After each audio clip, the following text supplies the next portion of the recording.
think we're good for audio.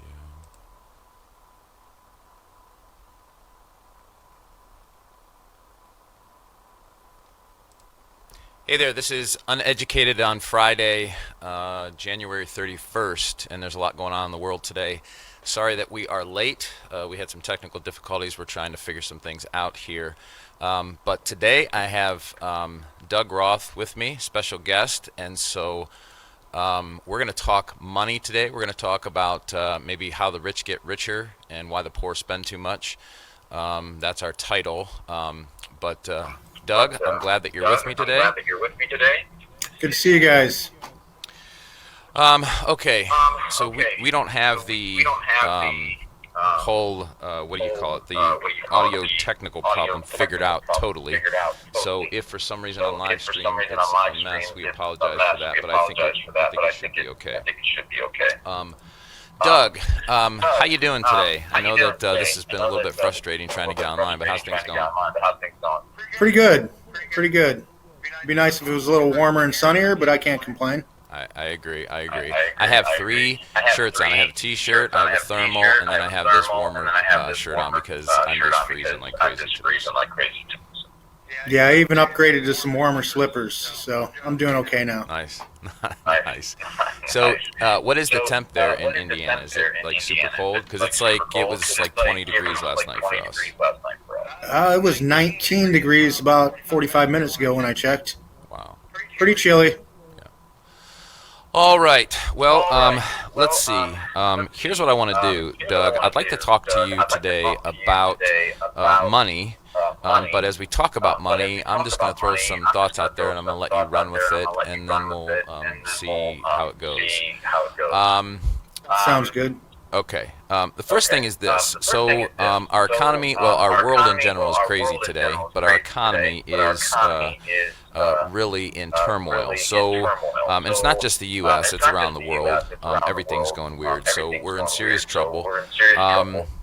Example, the new stimulus bill that's trying to get pushed and all kinds of things going on with that. I was wondering if you could talk to us just a little bit about your thoughts on the economy, where we're heading, and what kind of things maybe look not so promising if they pass or if things start to happen with the economy. Thoughts on that? Well, the first thing I see is, over the last, since the virus started, I'm pretty confused with the stock market. And I know we always use that as a gauge for how our economy is working. I'm not sure it's a very good gauge right now. From the beginning, when we saw stocks plummet and then recover at really a more accelerated rate than I think they should have, it's just turned into a confusing picture. I think consumer confidence is fairly strong and people are out, spending what they need to spend. I don't think anybody's hoarding anything besides change for some strange reason. But just like always, it's every man for himself and you have to navigate tough times. So I don't think any of us are sitting at home looking at the economy as a gauge for what we can or can't do or should or shouldn't do. There's a lot of scary things going on, though. I think one of the things that is understated is the amount of debt we keep accumulating as a country. And it's almost like, it's just a money printing machine. And I understand in tough times there are things we need to do. And we do need to bail people out. We do need to take care of people. We need to take care of small business. But sometimes you wonder where the whole shell game ends. And for that reason, I think individually, we have to be prepared for anything that might come our way. And for a lot of people, that's a matter of changing a number of habits. And we'll get into that a little bit later. When we talk about things like stimulus bill and things going on in Washington, I have a hard time wrapping my mind around it. It seems almost like a cartoon at times. We have an urgent need to take care of people who need to be taken care of.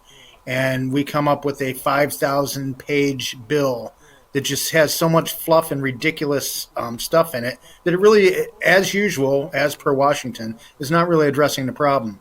And then obviously with the change at the top and the new presidency, now I believe we have this minimum wage thing is tied to the stimulus bill. Is that correct, Brian?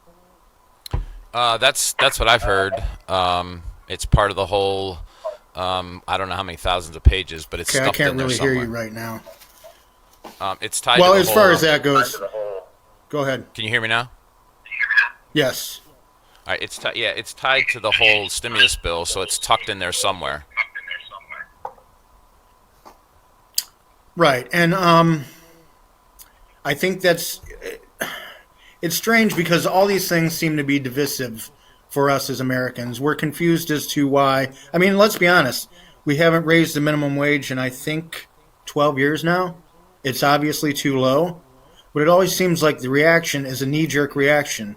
So if you're telling businesses that, even within a couple years, you want to double the minimum wage, I think obviously a lot more thought needs to go into that.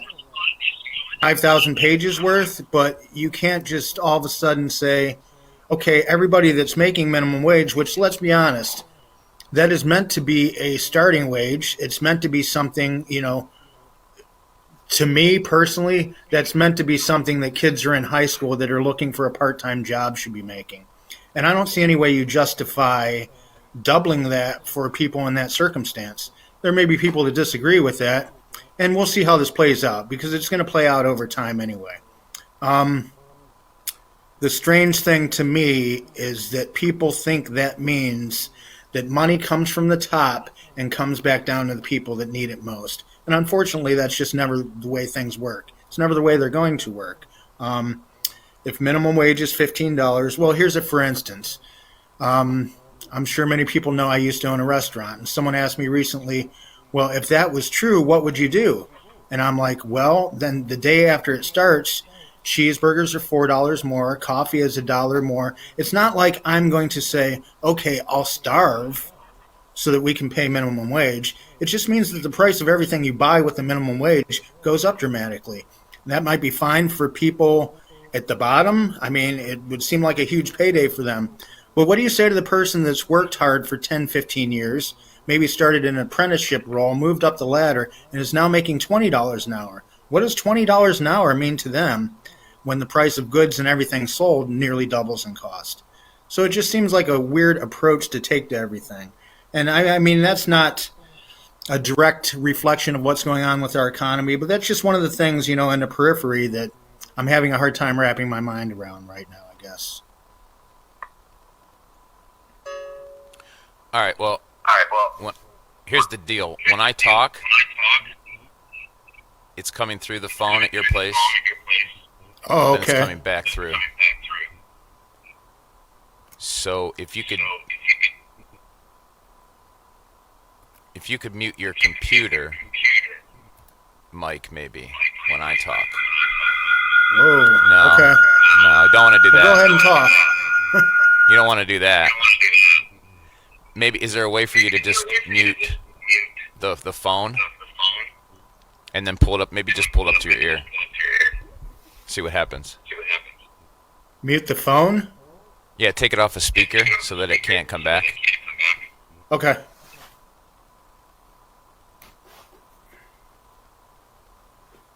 So All this right. should work better then. And now we have feedback. Can you turn that other part off that you just had on that caused feedback? Yeah, now that's better. Yeah, I've muted my speaker too, so you can still hear me, correct? Yes, I can. Okay. Yeah. This will be old And you, school. We'll just talk on the phone. yeah, and then whenever I'm done talking, you can just let the phone down. That's fine. I think we got it figured out though, because someone just put a little link on that said, "Hey, your voice is being picked up by Doug's mic and then coming back to us." So that's what was happening. They were hearing me on the phone, and they were hearing me in my mic, and then it was coming back through, your feed. So that's what was happening. Does that make sense? Okay.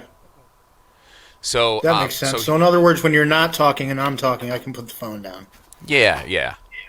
I got you. And then when you toss it back to me, I will.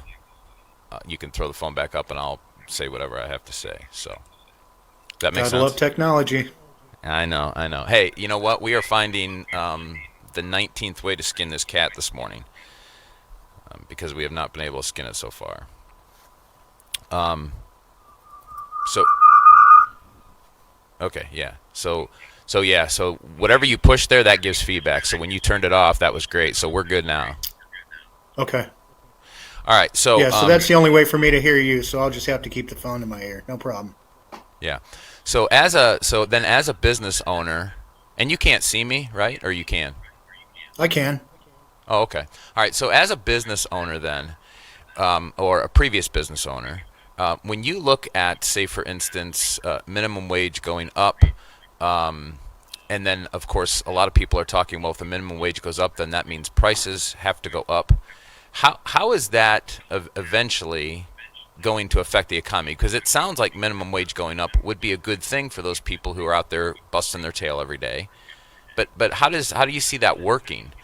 Because in the long run, it's just going to create more higher prices, and then of course, what else is going to happen with that? Well, I mean, it's basically a spiral, and the spiral continues. And I'm not saying, I mean, I'm a proponent of minimum wage going up. It's just a lot of thought needs to be put in this. You don't just stand out in the street with a megaphone and say, "Okay, minimum wage is now $15 an hour." That kind of sounds like Bernie's plan for healthcare. Just okay, everything's free now. We'll figure it out on the back end.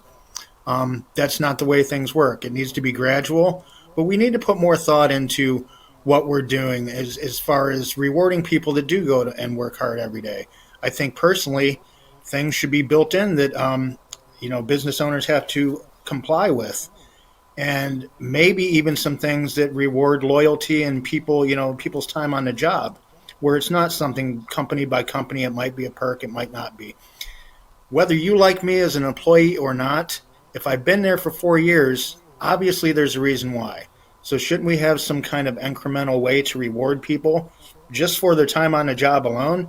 I'm not saying that, we shouldn't award effort and hard work and ambition and all those things, but we need some other kind of structure so that, people that have been loyal to a job and show up every day get rewarded in proportion to that. Um, we're never I think a lot of young people have this idea that we're going to turn the tables, and even talking to some young people that I know, including my son, well, once the restaurant was successful, maybe it should be a place that's democratized and all the money split evenly with the employees. And I mean, I don't think we're ever going to live in that world, nor should it be a world that we live in. People that do a good job every day generally get rewarded or move on. And the funny thing with a lot of the culture today is people seem to take this point of view that I forced you to work for me. I mean, there are options available to everybody every day. They don't, when people complain about working at Walmart, someone made a choice to work there. Walmart didn't go pick them off the street, put them in chains, and say, now you're working here.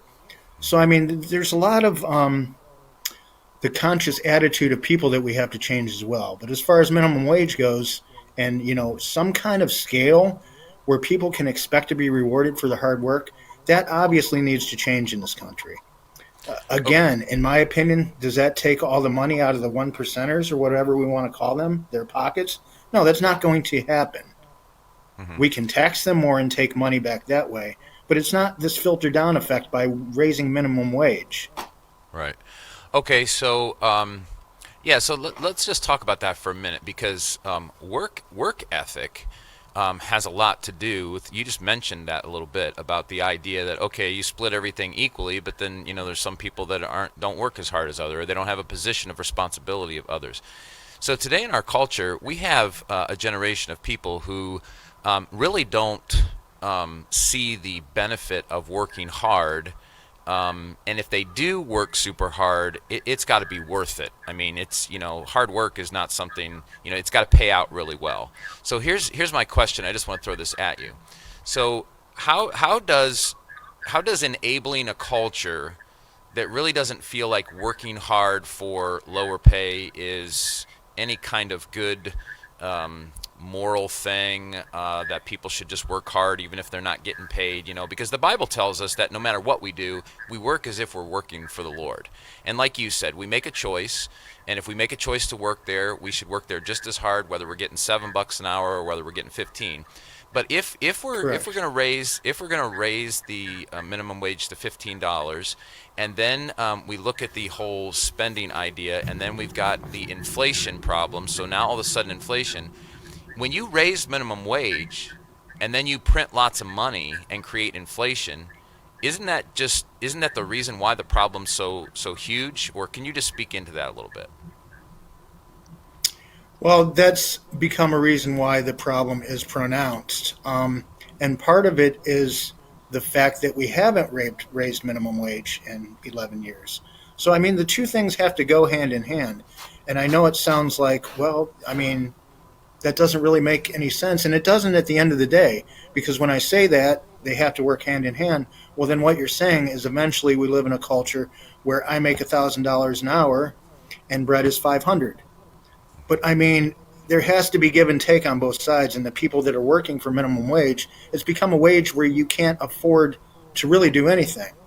Now, that brings me to another thought, and a lot of people have equated minimum wage to a living wage. And what they've defined living wage is, in my opinion, basically anything that you need or want as an American, you should be able to afford at minimum wage. And that's just simply that paradigm will never work. I mean, there's always a lowest common denominator. There's always a bottom rung, and there's always going to be. You want people to aspire to not stay there, and I don't know how you would do that. You know, if you vow to give them the sun, moon, and the stars for showing up, because Right. it's like you said, and part of this goes back to. I'm hopeful that a lot of people younger than you and I, Brian, have seen a different landscape and have not been tricked into some of the things we've seen from the past. And unfortunately, for a lot of us that have reached, anywhere near middle age, we saw our parents begin their careers with the promise of the American dream for basically doing what you're supposed to do. You go to work 40 hours a week. You can come home, a car, and a boat. And things generally didn't pan out that way. They changed over time. A lot of people lost pensions. They did not save for retirement. So we have a younger generation now that has seen that and hopefully learned from that. But along with that, we got to get back to, as parents at any age, of instilling these disciplines in our children, that you go to work, you work hard. And, well, I don't want to go to work today. I don't want to hear it. You applied there, you work there, you're on the schedule, you go to work. Well, the work sucks. Well, then you start looking for something else. You put in your 2 weeks notice, and it's a lesson learned. But it seems like anymore, it's, parents also throw in the towel. Well, Brian doesn't like that job, so he quit. He just quit showing up yesterday. And that's okay as a parent. That's not okay. So hopefully those younger than us start instilling these things back into our children. Because nothing's ever going to be for free here. No, you're right.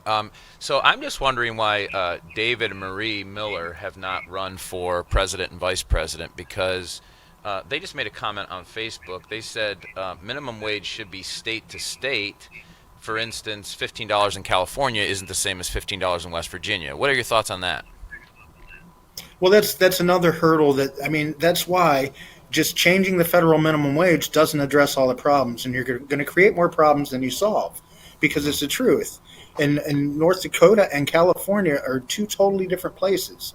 So what we need as minimum wage is we need the floor to be raised. There's no question about that. Maybe say a federal minimum wage states that you have to pay at least $10 an hour.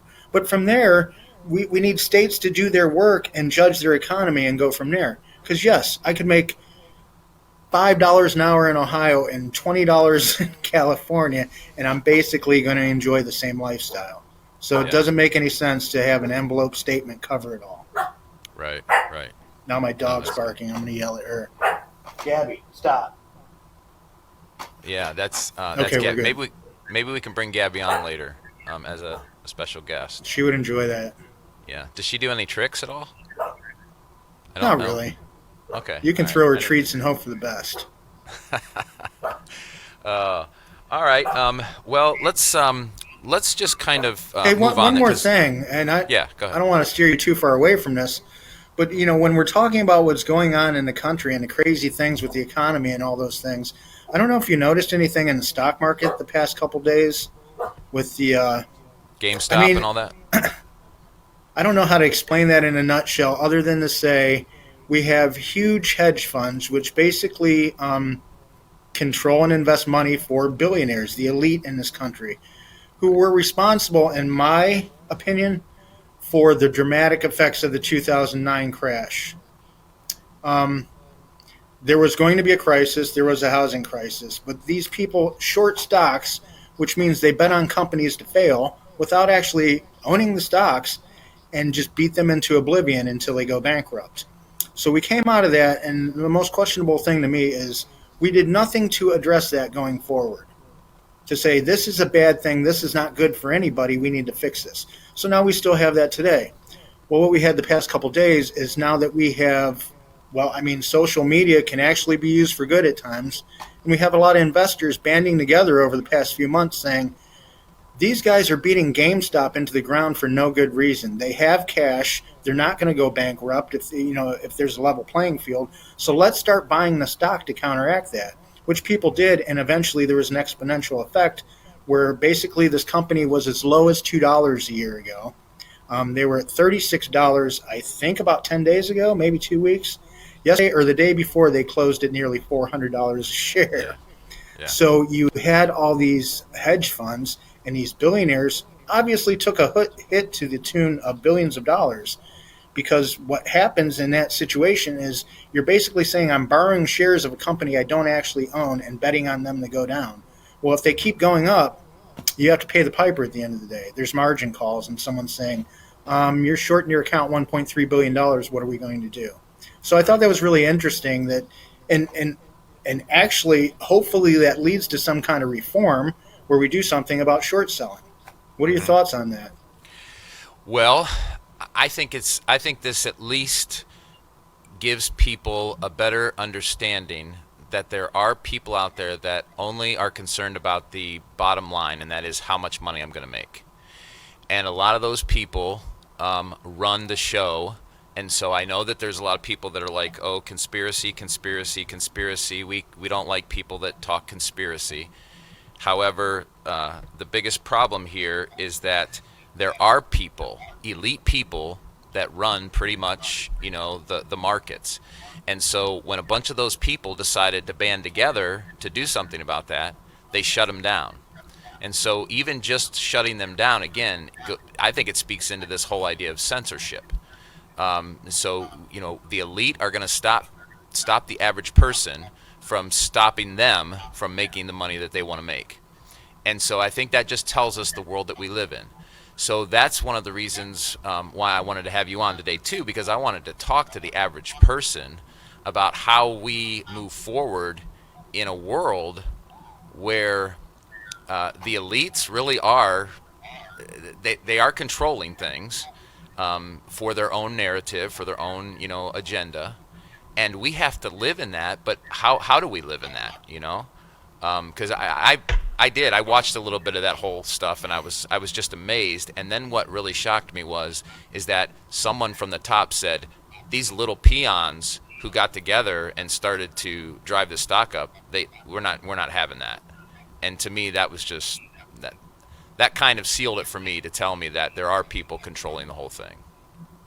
Yeah, and that's kind of the part I left out for those that don't understand what just happened. Is as of yesterday, all these, we should call them gambling platforms, all these trading platforms shut the little guy out and would not let them buy shares anymore, so that the hedge funds can cover their losses without incurring any more, which in my opinion obviously needs to be investigated. And will we get to the bottom of it and get the truth? I hesitate to say that we will, because I doubt if we will. But yes, Right. It just shows, and it has shown over and over again, that we're not going to control this. They are in control. And we knew that in 2009 when they all put smirks on their faces and paid out bonuses after lighting the world economy on fire. So Right. How do we navigate that? I guess we don't. And if you look back at mankind, hasn't that kind of always existed? Yeah. So, I don't know how you stop that. Yeah, what does that mean to me? Bread's still the same price. I still have the same job. So, it doesn't really directly impact me until it gets to the point where there's absolutely no control and the landscape is complete chaos with the elite controlling everything. How close are we to that, I guess, is the question. Right. And either way, even in the scriptures, Jesus said, listen, you give unto Caesar what is Caesar's, but you give unto God what is God's. And the image, the coin that Jesus was looking at, the image of Caesar was on the coin. So what he was saying is, if Caesar wants his money, give him his money. But my image, the image of God, is what's on you. And so you give back to God what's God's, and that means your life. So let's just turn the tables here now and begin to talk. And just real quick, Mitch Miller on Facebook made a comment that the minimum wage is like $7.25 in Indiana and it's $14 in California. So I get the impression that he's saying that that already happens from state to state, that states kind of govern that. So do you know anything, Doug, about the new thing that's been slipped into this bill, like that $15? Is that going to be like a federal mandate that every state has to stay at 15, or can that go by state to state? Well, it'll still go by state to state, but it's basically a mandate that says this is the floor now. So no matter who Gotcha. you are, what state you're from, within a certain period of time, you have to be at this level. And I mean, they make a very good point. The states have handled this on their own. I mean, Ohio has more than doubled the minimum wage in the last 15 years. So it's not like everybody's keeping people beat down and saying there's no chance to ever improve, because a lot of states have. And I mean, all states have raised it to a certain level. This mandate is saying, okay, now this is the floor for every state, no matter who you are. Okay. So I All guess right. if the minimum wage is 14 in California, it really wouldn't affect them much. Right, right. Okay, so let me throw this back to you then. Um, I've been watching a lot of Robert Kiyosaki stuff. I think Okay. I might be super loud coming into your. I don't know if people can still hear me, but I can hear me coming through your phone.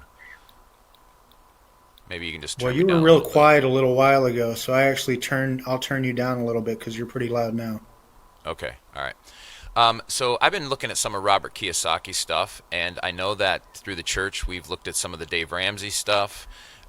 So here's what I wanted to throw at you. So the average day person now, say all of a sudden I'm making $15 an hour, and at the end of the year I'm pulling out around $40,000 a year income. But obviously I still have to live. And when you look at Robert Kiyosaki's model, he says that, listen, you have to create assets for yourself and not liabilities. And so an asset is something that puts money into your pocket. So, for instance, real estate. So, for instance, if I buy a home and I make $25 off of that home after I pay the mortgage and I pay all that stuff and I have a renter in there, then that $25 is an asset that goes in my pocket. And the way the rich get richer is they create assets for themselves. Now, one of the things that does is that puts money in their pocket instead of the cash flow, instead of them working for money, and then the money comes to them, and then they pay that money out in bills and taxes. People that create assets for themselves actually are putting money in their pocket, and when they put money in their pocket, then because they have these assets, they can actually write these things off and pay less taxes, if not zero taxes. However, the working day average person doesn't do that. So the working day average person is more like a Dave Ramsey would speak into their life a little more, and he would say, listen, you work really hard, you get an extra job, you get out of debt, and then you start to save your money, and maybe you invest in a mutual fund, and you try to get things together that way. So let me ask you a question. Is there a way to bring the two together, the Robert Kiyosaki model and the Dave Ramsey model, to help the average everyday person not only learn to use their money wisely, but then become eventually someone who can create assets for themselves? Yeah, well, there's, point A and point B. So when you talk about investing in real estate, a lot of people's point A, they can't even see point B. They're drowning in credit card debt and they don't have assets, let alone a rental property. So basically, the difference you're talking about in those two statements is working harder, the Dave Ramsey style, maybe picking up another job, etc. Or let's not call it investing in real estate. Let's say find a side hustle. Because whether it's real estate or anything else, if you're doing something for yourself, you're eliminating all the middlemen that profit on what you do. So, I mean, there's a million things you can do, and especially since the advent of the internet. And to be honest, a personal story is before I bought a restaurant and when I was trying to get completely out of debt, I sold things on eBay.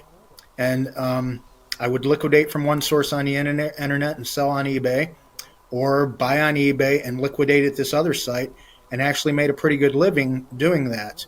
Um, it's not something I was trained to do. It's not something I woke up one day and it was a voice from God. It was a matter of looking for something and saying, what can I do out here that can expand my income circle? Because I mean, in order to eliminate debt, either you put your nose to the grindstone, decide to do without some things. I mean, if you are in debt, or you expand the income circle. So I would advise anybody that the very best way to do that is, the quote side hustle is to do something for yourself. The opportunities are out there, but they're not going to knock on the door. You seriously have to take a look at things going, and it could be something as simple as Etsy or eBay, and or selling on Amazon. So those things they'll require some work in order to see where you can fit in and do something like that. Probably a little startup capital, but I mean, when you talk about both things being true, you want to put both hands together and mesh. Well, then, yeah, it starts with a decision that I want to change the situation that I'm in. And it might mean working a few more hours or a part time job on the side. It's almost like saying, to quote Dave Ramsey, no matter where you're in, what situation you're in, there are baby steps.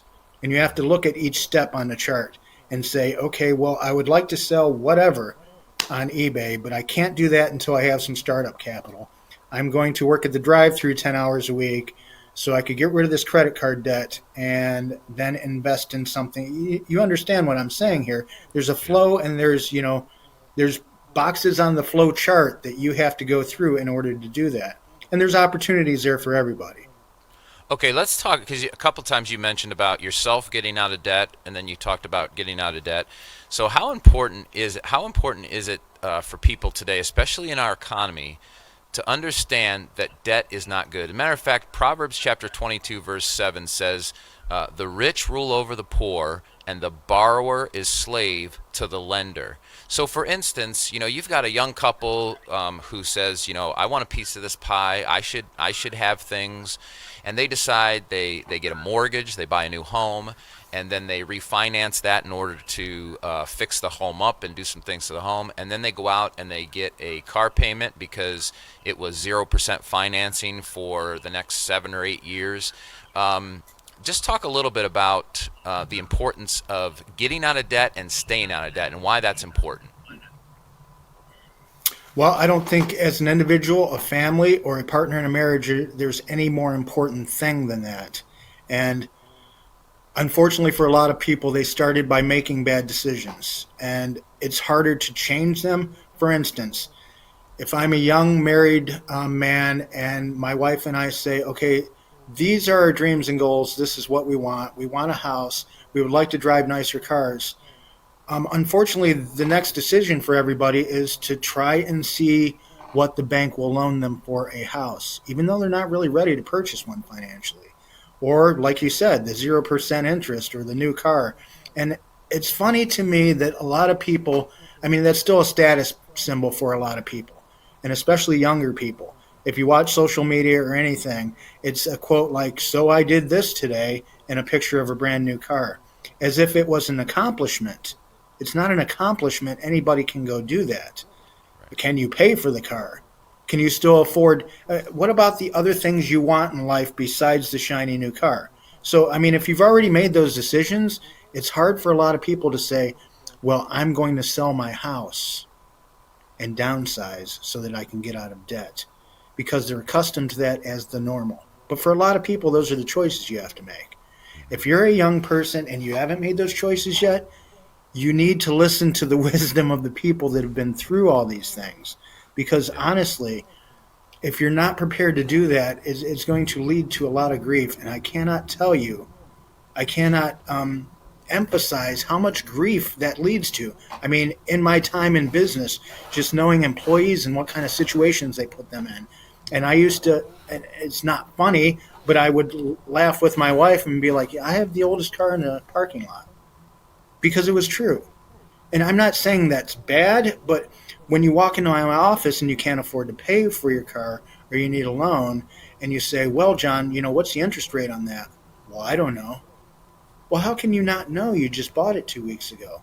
What are you paying in interest? How long do you have to pay for it?" I forget. I just know, I figured I could, afford the payment. Well, if you're going to look at life that way, you will be the slave. And I mean, you need to understand how these things work, how interest works, what you're actually paying for a car, what you're actually paying for a house. And, the amount of money you're throwing away if you're paying interest on revolving credit cards every month. Right. So, my advice to anybody is if you haven't fallen into the trap yet, don't. But if you have, seriously, you might have some big decisions to make. And you and I have seen some people that have made those decisions, have sold their house, have downsized in order to get rid of debt, and everything was peachy in 2 years. Hmm. In 2 years, you can be buying another house that you can afford and Yeah. not carry around college loan debt or revolving credit debt. So Right. it all goes back again to the decision. So you have to take a real look at where you're at and saying, what do I need to do to change? You mentioned something about it real quick, but just speak for a second, because some people are saying, well, wait a minute. If I'm not paying that crazy interest and I can make the payment, then what's wrong with that? Why is that necessarily a bad move? Well, society tells you there's nothing wrong with it. And I mean, that's what most people do. So people want to say, well, this is what everybody does. This is America. This is how we operate. But what I'm saying is, if you want to live a stress free life, if you want to be different, if you want a secure future, if you want to know how to pay for the unexpected medical bill, then you have to take those into account before the shiny new car and say, what do I have planned? How much do I have in savings? What if something happens? And Right. I mean, I'm not saying there's anything wrong with buying a new car if all those things are accounted for. I've done it once in my life. I'll never do it again. And to me, that is also simple math. If I go buy a $60,000 truck and drive it home, it is $50,000 the moment it hits my driveway. Right. That should tell you all you need to know right there. Yeah. Right. Right. And then the other thought that I've kind of run around in my head with is that none of us knows what tomorrow is going to bring. So, for instance, when I decide to make myself a slave to the person that I'm borrowing money from, I don't know that I'll have a job tomorrow. Matter of fact, there's I don't know if it's on Fox News or what it is, but there's a clip of one of the workers on those pipelines that are coming from Canada that just got shut off, and all those people lost their job. And I feel bad for the guy, but the guy literally on the thing, he was like, he had this sad face, and he's like, I don't know how I'm going to pay for my mortgage now. I don't know how I'm going to pay for this now. And I get that, but that's the whole point of being wise and not putting yourself in debt to the place where, because you don't know what's going to happen tomorrow, and they might call your note. That's what happened with the whole housing bubble back however many years ago. Banks started calling people's notes, and they couldn't pay for it, and all of a sudden now you got people that can't pay off their mortgage, and they're out of a home, and they're in trouble. And so I know it takes time, and we live in a culture where everybody wants to have everything now instant. But like Dave Ramsey said, you got to realize this, that even though we're living in a microwave culture, this whole idea is like slow cooker thing. Take your time, you build your wealth slowly over time, and it's just not going to happen overnight. No, it's not. And that's why you don't, quote, jump the shark. That's why you don't put yourself in a situation where if anything happens, it's dire straits. Hmm. And I mean, it's unfortunate, but there's lessons to be learned right now in this economy with this virus. And that is no matter how promising things look, nothing truly lasts forever. So, regardless of what kind of money you're making at this moment, there's no promise that you're making that 6 months from now, a year from now. Or let's be honest, other things can happen economically right now where you don't have a job 6 months from now. And Right. obviously, no one can plan well enough to, take care of that type of situation. If it happens, there's going to be problems, obviously. But when you have the opportunity, and it's not a great opportunity right now, but it's an opportunity to learn. You have to learn from what's going on and say, okay, well, this just happened to my brother, and it can happen to anybody. He went to college, he has a degree, yet he has no job. So we need to take our financial future serious, a lot more serious, and save in case that problem arises. Um, Right. and the saving and the paying off debt go hand in hand. And I mean, if you want my best advice for any American right now, That's look in the mirror because you're the one that's going to take control. And if you're not, others will always have control. So Yeah. yeah, save all you can, eliminate debt as fast as you can. And I mean, I'm actually a proponent of paying off your mortgage as fast as you can. Right. What does that mean for most people? It means that if the bank tells you you can afford a $300,000 home, you should probably buy one for 150. Right. That's what it means. So, I mean, just because the lender has a happy look on their face and says you're approved does not mean it's a good idea. Right. Right. No, that's really good advice. So let me throw this out then too, because okay, so say for instance somebody decides, okay, I'm going to get out of debt. So they do what you've just talked about today. That is, they find other ways to create income, or work a little extra. They get that debt paid off. Now they get the debt paid off. Now what's the first step? Like my first step would be, my first thought would be, make sure you don't live above your means anymore, and make sure you're not buying anything on credit anymore. So that'd be the first step then, because it's just like an addict. Once you get free from alcohol, don't be going to the bars anymore and don't be drinking anymore, right? So once you get that happen, then you do that. So, but then after you get to that place, now what's your next step? Like what would you suggest? Once you're out of debt, you don't get into debt anymore, and you don't live above your means, and then what? What should people be doing? Well, I mean, I'm going to quantify that a little bit because, in my opinion, with most people, they consider getting out of debt meaning I don't have credit cards to pay for. In my opinion, getting out of debt means no car payment. In my opinion, eliminating all debt is the best possible scenario, and that means not having a mortgage as well. So I'm not sure, and here's where a lot of people will argue, and maybe justifiably so. If I've eliminated my auto debt, my credit card debt, I have no revolving debt, and I'm not going back to the bar, in other words, I've learned my lessons, then why would I pay off my mortgage when I can make, say, 8% in the stock market? Well, maybe I mean, every person walks their own path. So if that's your mentality, that's fine.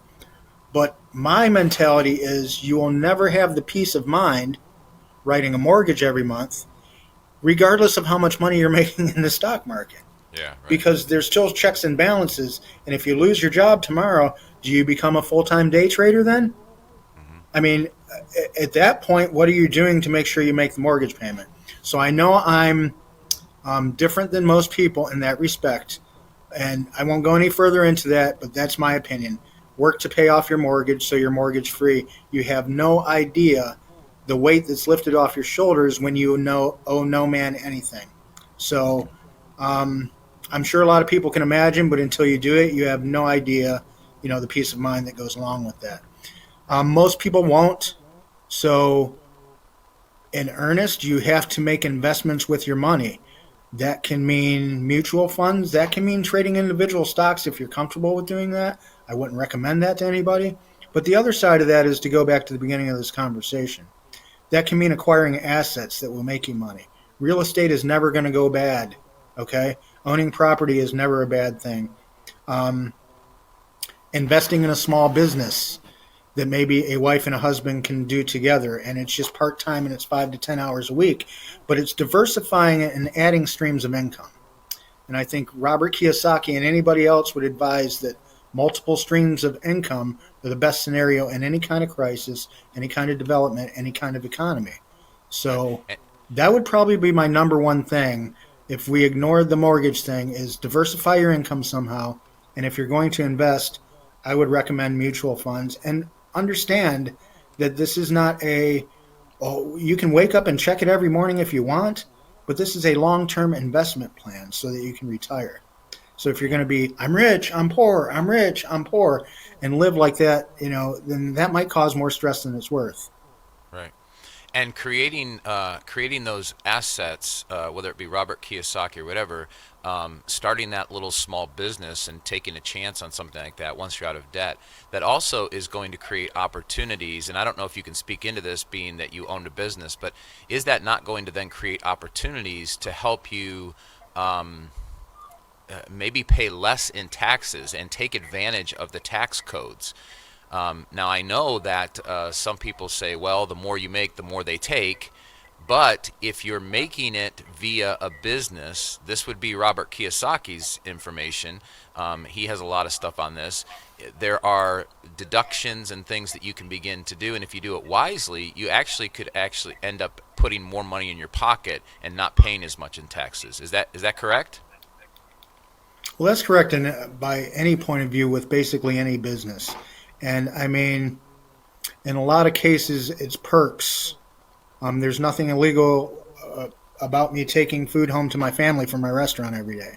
Um, there's also the fact that a corporation is paying for my business travel. Sure, that corporation is me, but it's tax deductible now, and there's a reason why I don't have to pay for this out of my pocket.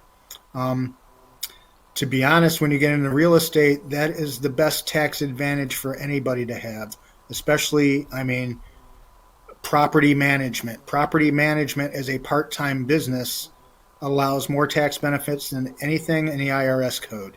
And I mean, you can basically say, for instance, own a sixplex that makes, rents are $1,000 a month. And of that $6,000, your tax liability can be almost nothing at the end of the day because of depreciation and other deductible expenses by owning real estate. So real estate to me is always the be all end all as far as tax advantages and accumulating assets and real wealth. But yes, any business is helpful, and the tax code is written to reward those people that take risks, take chances, and employ people. All right, sorry, I had to step out. I got a guy coming to look at the fire extinguishers, and we're running a little over today. So, um, Oh, you're okay. good. So then, just real quick. So we've handled the debt thing. We've talked to people just a little bit about handling the debt thing and trying to get out of debt as quick as they can.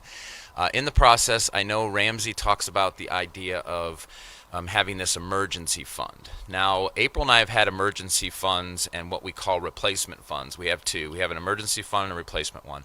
And we try to get what Ramsey says. We try to have $1,000 in there, at least $1,000.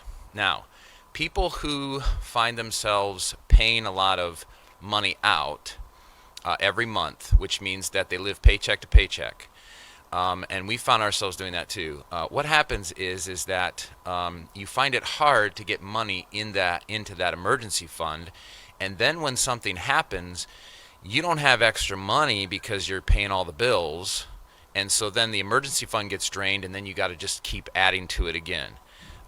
Do you have any creative thoughts or ideas about the emergency fund and the replacement fund and some things you could do to help offset that? And maybe I'll just throw something out. Like for instance, sometimes when things are an emergency, if you just YouTube it, you could actually fix it instead of paying a guy $300 to come out and fix it yourself. So any ideas or thoughts about figuring out a way to take care of emergencies and also build that emergency fund at the same time? Well, I mean, it's kind of a multi-part question, but I mean, one of the things you mentioned last is, yeah, some emergencies can be a lot easier handled than just throwing your arms in the air and saying, well, get online and find the nearest plumber and get them in here. And did you even try a plunger? I mean, in all seriousness. And a lot of people have this point of view that they don't want to try to fix something because they don't know how to do it. And you're entirely right.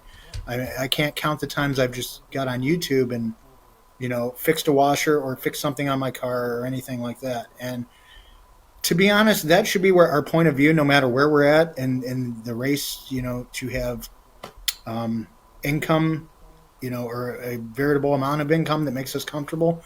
And examples of that are the fact that, I started taking my garbage to the dumpster at the restaurant 20 some years ago, and I still take it to my friend's dumpster. And that's X amount of dollars per month. It doesn't put me out. I go and see him anyway. So there's a lot of little things like that where you can say, okay, this is how we safeguard and make sure we always have an emergency fund.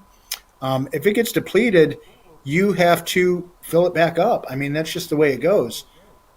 Maybe multiple emergencies come at once, but you can't throw your arms in the air and say, well, the emergencies fund is gone now. Where do we go from here? You build it back up. Creative things sometimes are right in front of our faces and we don't see them. Here's an example of how we helped save for our son's college. The second my wife knew she was pregnant, she was still a waitress, and just started saving all of her change. And for a while it was any tips that were dollars or change, she would save that. After she wasn't a waitress anymore, it was whatever was the last three digits on the paycheck. So if she made $369.59, then the 959 went into the college fund. Are you going to miss that because you want to go to Chipotle? I don't think you're going to miss that kind of money. Right. I have just saving change over the years. I had nothing earmarked for the change. So then after a while, you're like, I have these three 1 gallon wine bottles filled with change. I wonder how much money's there. And cashing out of that situation was $1,400. Did I Wow. ever say to myself, well, man, we need gas. I better go hit up the change jar? No, you Yeah. don't pay attention to that. So you Right. take simple things like that and say, is it $20 a week? Is it all your change? Is it everything that's a $1 bill or less goes into, a coin box or something like that? So yeah, they're creative ways, and I promise you'll never miss that money. But the funny thing about all this conversation is no matter how small the baby step is, the first baby step, you'll get addicted to changing your future. You really will. And you'll say to yourself, look at all that money I saved just by saving my change. Imagine if I just said $30 a week goes into this savings account no matter what. Right. Could there possibly be a time you need to pay a plumber and have to steal some money out of there? Yes, but treat it that way. I just stole from my savings account. I've stolen from my future. I need to pay the piper and build that back up. So it's an attitude more than it is, some magical way to wave a wand and help you save for the future. And once you start making those decisions, your ears to the ground and you look for ways to save money, make money, and change your future. It's just you have to Right. start. Yeah. No, that's great advice. That's great thoughts. Um, okay. Well, let's see. We have talked about the economy and the trouble that we're in as a whole, and then we've talked about just as individuals what we need to do. And so the suggestion is that you probably should make sure that you get yourself out of debt, and then you need to save for an emergency, and then you need to start creating assets or investing, whether that's mutual funds, savings, and that kind of stuff. So we've kind of talked about that. Now, if anybody comments on here, I'm sure that if they go to our website, I just want to make this known. But if they go to our website, you and your wife, you guys are part of our financial team here that are willing to give help and counsel and just encourage and help strengthen somebody in their finances. And if they go to our website at nacommunity.org, that's N as in North, E as in East, so necommunity.org. They can go to the link there for finances, and they can find your email address. That would be okay for us to do that? Would Yeah, that be that's all right? fine. That's fine. And they can get a hold of you guys. And for what do you guys charge? Like $100 an hour or something like that to talk to them? It's Something like gone that? up to 150 with coronavirus, and you have to bring us food so we don't have to leave the house. But other That's than good. that, I mean, I think it's a great Uh, deal. Now, yeah. obviously, we don't charge anything for that. And, as a disclaimer, if it's just a simple one sentence question about something, we'd be more than happy to answer that. If it's, Hmm. I want to sit down and take a look at this, then my next statement to you is, okay, we can do that. Let's do that. But how blunt do you want me to be? Tell me how blunt you want me to be from 1 to 10. Yeah. So there's a comfort zone for anybody that needs help. I promise you that. And this Yeah. isn't a situation where we want to pry into your finances and see what you're doing wrong. We'll tell you how to do that on your own. Yeah. So yeah, we Right. welcome anybody that needs some help or needs some input. Yeah. So if someone says, "Hey, I still want that 0% interest car payment, but could you give me some ideas about how I could do a better job investing or creating an asset or something like that?" Then that's your comfort zone. They say, "Hey, don't talk to me about my debt, but I would like to know this." Right? Is that what you're saying? Right, and I think we will know the elephant in the room. I'll know it, and you'll know it anyway. So, I mean, Right. if you want to act like it's not there, that's fine. I'll answer any other question you want Yeah. answered. But Yeah. 'Cause- the last disclaimer there is I'm no expert on investing in the stock market. I just try right. to do things that seem fundamentally sound. Right. Which is really one of the things that I always appreciate about you, Doug, is that you are always trying to be innovative and always trying to find ways to figure that stuff out. So, I've always appreciated that about you because I think that's where the culture today has stopped. We have stopped being people of innovation. We've stopped being people who think about how to solve a problem, and we just want someone else to solve it for us. And you're not going to solve a problem by throwing more money at it. And what we're trying to do now, even as a government, you're just not going to fix the problems like that. No, and I appreciate that, Brian. That's really good to hear. I feel like I try my best to be that person, and as you were saying that, it kind of related to me, working on my son's car, and we were trying to fix something, and he's always like, "Well, how do you know all this stuff?" And I'm like, "I don't. You take it apart. You take things apart and look at what you're up against. If you're just going to stare from a distance and expect problems to be solved, it's not going to work that way. Right. But as long as you'll be hands-on and willing to take things apart and see how they work, then you can fix any problem in life Yeah. with the help of God." That's right. That's right. Yep. Glad you threw that in there because we want to make sure people know that we're that we definitely need him to do that. That's for sure. All right. Well, Yeah, is there and I anything mean, we else? haven't talked about that. Have faith, talk to God. God will always guide you in the right direction. So that's Yeah. the other part of this that shouldn't be ignored. Right. Definitely. I'm going to give you the last word today. So, is there anything you want to throw out there? Maybe just something that was on your mind that you thought would be a good thing for people to know right now in the place where we're at here, 2021. Anything you just maybe in your mind, you were thinking, hey, I just want people to know this today. Well, I think the biggest thing is, you get older and you have the gift of retrospect and wisdom. And none of these things are permanent. If there's bad things going on right now, have faith and realize that they're going to change. I mean, no one likes this environment we're living in. There's a lot of uncertain things going on, but this is not a permanent deal. And as soon as you can wake up every day and understand that no matter what's going on, that doesn't dictate who you have to be as a person or how you have to feel about your quality of life or anything else. I mean, you pick up your head, you look in the mirror, and you say, let's go get it done, and have confidence and faith in God that we can all do that together. Cool. That's a very good last word. All right, Doug. Well, I appreciate you being with us today, and apologize to everybody about the audio problems. We'll try and get all that stuff figured out from time to time, and I apologize for that happening. But we hope that you guys have a great weekend, and we're going to get out of here. Doug, if you want to stay on the phone, I'll just talk to you real quick for a second after we get out. But you guys have a Okay, great sounds weekend. good. All right, and we'll see you next time.